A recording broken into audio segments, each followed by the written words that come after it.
Agora a gente fala do número de mortos no Havaí, que subiu para 80 por causa dos incêndios florestais que assolam a ilha de Maui. Esse que já é o desastre natural mais mortal da história do arquipélago desde que se tornou Estado americano em 59, superando então o número de vítimas de um tsunami em 1960. Aqui no Brasil, gente, só nesse ano a gente já teve 2 ciclones extratropicais com fortes chuvas, ventos. E para a gente entender um pouquinho mais sobre esse clima, essa crise climática que a gente tem acompanhado nos últimos anos, principalmente, eu converso agora com o Carlos Bocuí, presidente do Instituto Brasileiro de Proteção Ambiental, o PROAM. Carlos, bom dia, obrigada por conversar com a gente, seja muito bem-vindo aqui na CNN. Bom dia, Muriel. É um prazer estar aqui com vocês.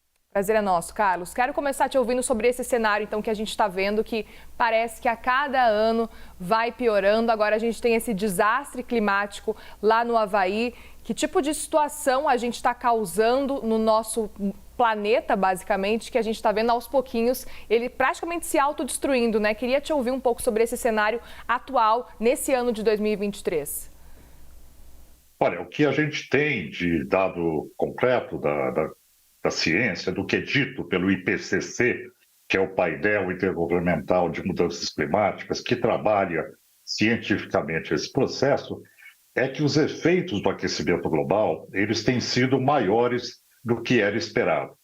E, por exemplo, que se calculava como efeito adverso para um aquecimento de 1,5 graus, 2 graus, pode ser equivalente àquilo que seria pensado para 3, 4 graus. Então, a gente está num processo que seria de incerteza radical. Quer dizer, você tem um evento novo da história da humanidade que ele é imprevisível, né?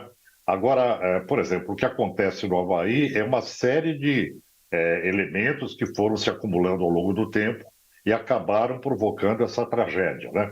No Brasil, a gente tem que tomar muito cuidado, porque o Brasil é um país úmido como o Canadá, é um país também com característica tropical, e a secura pode levar a efeitos parecidos, principalmente na região do Pantanal, como já aconteceu, né?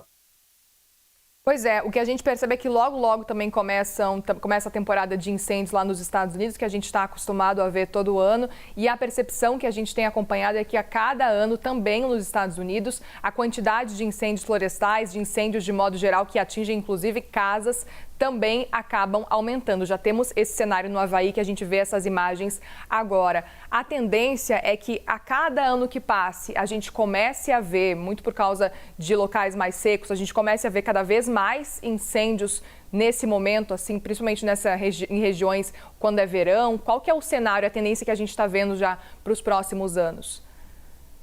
O cenário que se desenha hoje é um cenário de piora das condições na medida que você tem o aquecimento global em marcha, e ele está sendo também mais rápido do que se esperava, não só nos efeitos, mas também na sua velocidade.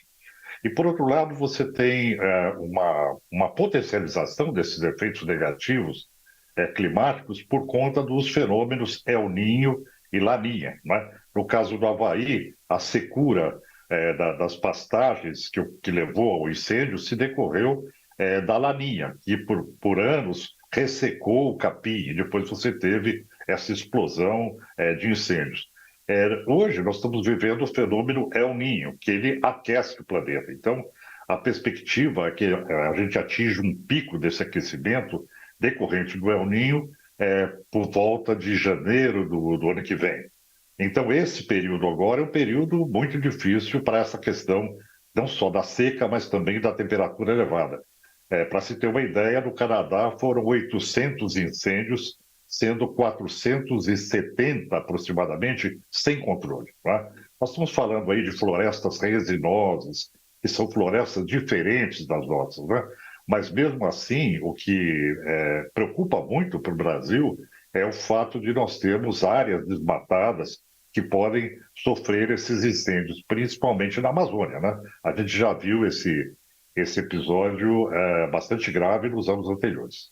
Muito bem, fica então um alerta. Te agradeço muito, Carlos Bocuí, presidente do Instituto Brasileiro de Deixa eu só ver aqui, de proteção ambiental, só para não errar aqui o seu crédito. Muito obrigada, viu, Carlos, mais uma vez pela sua participação aqui. Importantíssimo o seu alerta para a gente ficar realmente atento a esse cenário que começa aí a ficar muito claro cada vez mais para a gente. Obrigada pela participação.